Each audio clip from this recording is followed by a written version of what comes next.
संबुद्ध रहस्यदर्शी जब सत्य का अनुभव कर लेते हैं तो स्वाभाविक सी करुणा आती है और लोग भी इस अनुभव से गुजरे। ये ऐसा ओशो ने बोला है। पर उनके आसपास उनके शब्दों से, उनके उपदेशों से, उनके आचार विचार और कृत्यों से शातिर लोग, बदमाश लोग, शोषक दुकानें खोल लेते हैं। अब ओशो जैसे एक बुद्ध की कहानी बताते हैं कि कैसे मांसाहार शुरू हो गया। अब बुद्ध ने कभी सपने में भी नहीं सोचा होगा कि इतनी सी बात से ऐसा कुछ होगा। ऐसी कई बातें हैं। अब ओशो के होते, ओशो ने हर संबुद्धि की तरह ओशो ने भैया कि उनके पीछे किसी तरह का संगठन नहीं बने, किसी तरह का संप्रदाय नहीं बने, किसी तरीके की कोई मूर्ता नहीं हो। और चूंकि ओशो के समय में ऑडियो वीडियो थे तो एक ज़्यादा संभावना थी कि उनके पास में एक वैज्ञानिक धर्म बन सके। लेकिन ये शातिर दुकानदारों ने, शोषकों ने देखते देखते दुकानें खोल दी। ऐसी ऐसी चीजों को लेके दुकानें खोल दी जो हमने तो कभी सपने में भी नहीं सोचा था।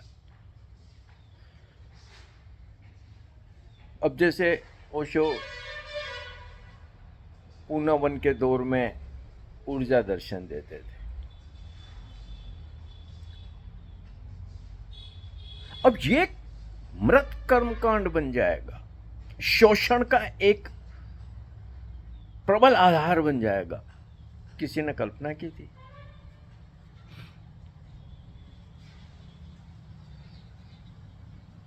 अब ऊर्जाएं दे रहे हैं। मैं जब इन मूर्ताओं को, फुहड़ताओं को देखता हूं तो हैरान होता हूं कि इन लोगों ने कभी ओशो को सुना है कि किसको सुना है? नहीं। आदमी इतना घटिया होता है क्या? जब ओशो कहते हैं कि पंडित पुरोहित राजनेता मानव आत्मा के शोषक, मैं सच बताऊं, इसमें मैं एक शब्द जोड़ देना चाहता हूं। ओशो के पंडित पुरोहित महाशोषक, महाकमीने, धूर्त और ओशो संदेश के असली हत्यारे। क्या बेवकूफिया कर रहे हो यार? तुम्हारी ऊर्जा का खुद का पता नहीं हो, तुम लोगों को और है लोग करें, क्योंकि वो सारे वीडियो तो सबने देखे होते हैं। एक सज्जन धक्का दे रहे हैं, बाकी 4-5 जनानियां इधर उधर संभाल रही है, कोई गिर पड़ रहे हैं, कोई चिल्ला रहे हैं। ये फुहाड़ मुड़ता है यार।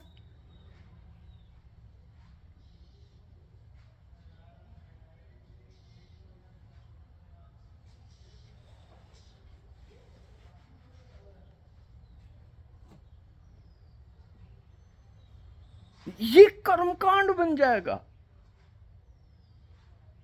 किसी ने कभी सपने में भी सोचा था कि ये कर्मकांड बन जाएगा? ऊर्जा दे रहे और खोमचे लगाते हैं ना, ऐसे खोमचे लगा होते हैं बड़े हॉल में, अलग अलग जगह उनके सिंहासन लगे होते हैं, उनके ये जनानियां बैठी होती है, कोई एक व्यक्ति बैठा होता है, उसके वो धक्का देते हैं, थोड़ी देर पता नहीं उधर हाथ घुमाते इधर हाथ घुमाते, पता नहीं क्या क्या करते हैं, और भी वो कुछ 4-5 गिर पड़ते हैं, फिर वो सज्जन हाथ हिलाते आगे बढ़ जाते हैं। ओशो के नाम से इतना घटियापन।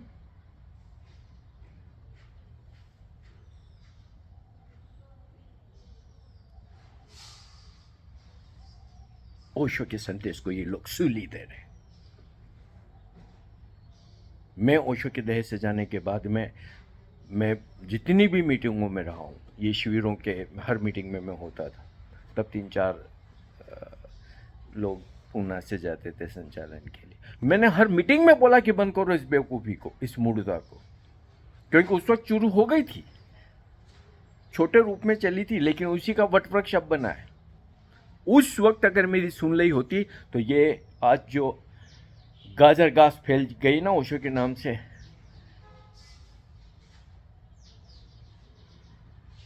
पर बहुत छोटे छोटे हित देखे जाते हैं, वासना का, अहंकार का, महत्वाकांक्षा का, पैसे का, पुजवाने का। ओशो की कौन सुने? शिष्य तो घटा हो तो गुरु की सुनते हैं। गुरु की सुननी ही होती है, सुनना में आनंद आता है, सुना जाता है, लेकिन शिष्यत्व नहीं घटा। ये सब धूर्ते जो ये धंधे कर रहे हैं, वो देवदत्त हो कि वो लठ भारती हो कि जबलादारी हो कि मालादारी हो कि रिंग मास्टर हो नेपाल का,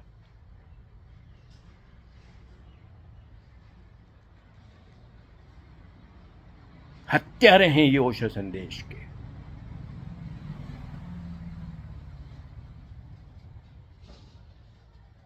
ओशो ने जब शिविर की मान लो कि अनुमति दी भी थी, तो उन्होंने कहा था कैसे ऊर्जाएं देना। ओशो ने कभी भी कहा किसी को कैसे ऊर्जाएं देना?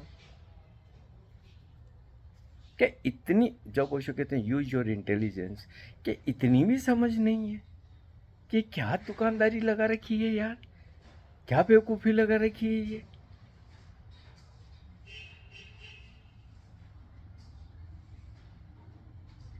ये जबले पहनने और माला पहनने बेबे बेबे ओशो ओशो करने से तुम ओशो के शिष्य नहीं बन जाते हो, बन ही नहीं जाते हो। इसी तरीके से एक सोशल साइट्स पे गजब का पागलपन चला है। ओशो के प्रवचनों में से छोटे छोटे अंश निकाल के उनको पता नहीं किस चीज़ से जोड़ दिया जाता है। ओशो हमारी धारणाओं को, हमारी बेहोशियों को, हमारी आदतों को, हमारी मृत जीवन शैली को तोड़ने के लिए है, हमें जगाने के लिए है। उन बातों को तोड़ तोड़ के चाहे जैसे अनर्थ दिए जा रहे हैं। अब आज मैं एक छोटा सा क्लिप देख रहा था, ये जो अंधभक्तों की भी एक नई जमात पैदा हुई है, गंवारों की जड़ और कट्टर लोगों की, जिनको गांधी से बहुत तकलीफ। अब ओशो का कोई अंश बोला हुआ है गांधी जी के बारे में, उसको जोड़ के और फिर एक लड़की व्याख्या करती है कि देखो जी ओशो कह रहे, ओशो तुम्हारे ऐसे गंवार सांप्रदायिक किसी जहर के हिस्से हैं क्या, बन सकते हैं क्या? अगर गांधी के ऊपर ओशो ने कहीं कुछ बोला भी है तो गांधी को उन्होंने फिर बहुत आयामों से महान भी बताया।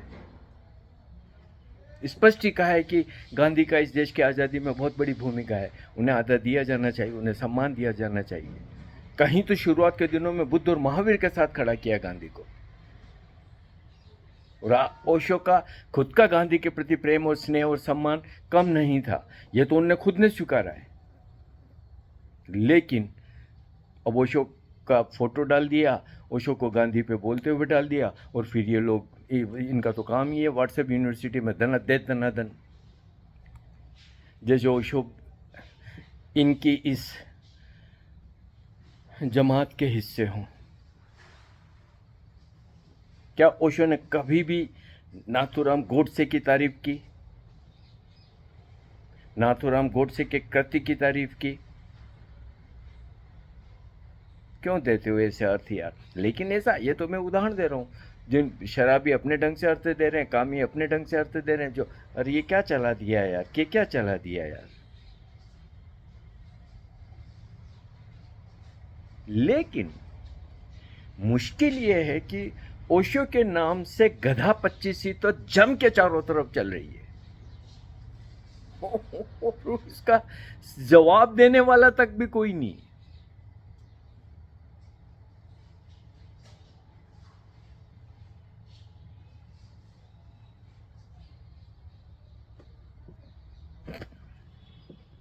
ओशो तंत्र है शिविर, क्या करोगे तुम वहां पे? पहले ही तो तंत्रा बदनाम हुआ, तंत्रा इतना बंदा बदनाम हुआ, जैसा ओशो कहते हैं कि इतना कुछ चलने लगा कि तंत्रा को विदाई कर दिया गया, तंत्रा के शास्त्रों को खत्म कर दिया गया। फिर ओशो को इसी में डालना चाहते हैं क्या?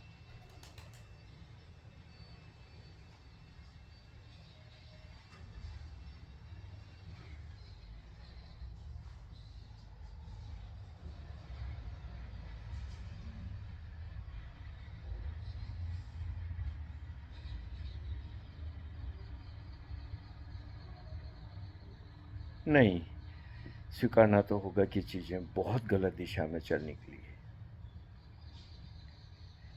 उसका होगा क्या, कैसे इतने, ये कहते हैं ना रायता बिखर गया, उसका कोई क्या कर सकता है।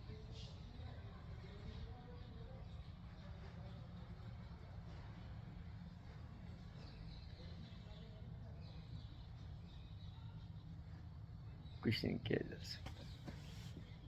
मैं यही कहूँगा, किसी भी इस तरीके की मूर्खता के हिस्सा मत बनिए। ऐसी किसी भी क्लिप को आगे मत बढ़ाइए जिसमें ओशो के किसी अंश को काट के अर्थ का अनर्थ दिया हो। ये ओशो के काम के साथ में गद्दारी है। और ऐसी चीज़ों को शेयर मत करिए, क्योंकि जिस व्यक्ति ने ये, जिसमें गांधी के बात बात पर क्लिप है, मैंने एक सन्यासी, मेरे को नहीं पता वो सन्यासी क्या है, लेकिन दिखते तो ऊपर से नाम वाम से, तो उनने शेयर किया। मत करिए इस तरीके की किसी चीज़ को। अलबत्ता मैंने उस लड़की की प्रोफाइल देखी है, लेकिन ऐसा कुछ नहीं जहाँ मैं उसको बता सकूँ कैसे को ये क्या करना भाई, तुम्हें गांधी को गाली देना तो जरूर दो, लेकिन ओशो के कंधे पे अपनी बंदूक क्यों रख रहे हो। हमारे वो गुरु हैं, आपको ये क्रूरकृत्य की कोई इजाज़त नहीं दी जा सकती। क्योंकि ओशो ने अगर गांधी के बारे में एक पक्ष कहा तो दूसरे भी बहुत सारे पक्ष कहे, तो वो तो नहीं बताओगे। ये तो एक व्यक्ति के साथ में अन्याय हो गया ना भाई, और हम इस अन्याय का विरोध करते हैं। और ये लठ भारती और देवदत्त और ये जबलादारी और रिंग मास्टर सब कर रहे हैं, इसकी मैं कड़ी शब्दों में भर्त्सना करता हूँ। ओशो से कोई संबंध नहीं है। ये ओशो के दुश्मन हैं, शिष्य नहीं। और जो भी लोग इनके साथ में शामिल होते हैं वो अपनी भूमिका देख लें कि क्या है। तुम ओशो को अपना गुरु मानते हो कि इन शोषकों को, और इनको मानते हो तो इनका मान के चलो, फिर इनकी माला पहनो, इनकी फ़ोटो लगाओ, इनकी मूर्तियाँ लगाओ, जो तुम्हें करना है करते रहो, लेकिन ओशो के नाम का उपयोग मत करो, ओशो की माला का उपयोग मत करो। और ये मत मानो कि आप ओशो के शिष्य हो भी नहीं। तुम्हारे जो घंटाधर हैं वही ओशो के शिष्य नहीं, तो उनके से तुम कहाँ से हो जाओगे। इसीलिए मेरा तो मानना ये है कि ओशो को पढ़िए, ओशो को सुनिए, ध्यान करिए। किसी भी गंदगी को, किसी भी जहर को सोशल साइट्स पे शेयर मत करिए। कहीं कुछ देखे तो इसमें अपना स्पष्टीकरण जरूर दीजिएगा कि कैसे हुआ, क्या नहीं हुआ। गांधी के ऊपर ओशो सब आयामों से बोला। उन अर्थों में ओशो गांधी के लिए कुछ भी नहीं बोल रहे हैं जिन अर्थों में आज एक अंधभक्तों का वर्ग गांधी के बारे में बोलता है और जो सोचता है, वैसा ओशो गांधी के बारे में न सोचते हैं, न उस तरीके का कोई उनके भाव था। ये अर्थ का अनर्थ हो रहा है। ये गंदगी की बंदूक ओशो के कंधे पे रख रहे हैं, इसकी कड़ी आलोचना होनी चाहिए। मैं कड़ी आलोचना करता हूँ। ओशो को पढ़ो, ओशो को सुनो, ध्यान करो, थेरेपीज करो। आने वाले दिनों में कुछ नए ग्रुप्स के बारे में भी बात करूँगा। हमारे चैनल को सब्सक्राइब करिए, लाइक करिए, शेयर करिए।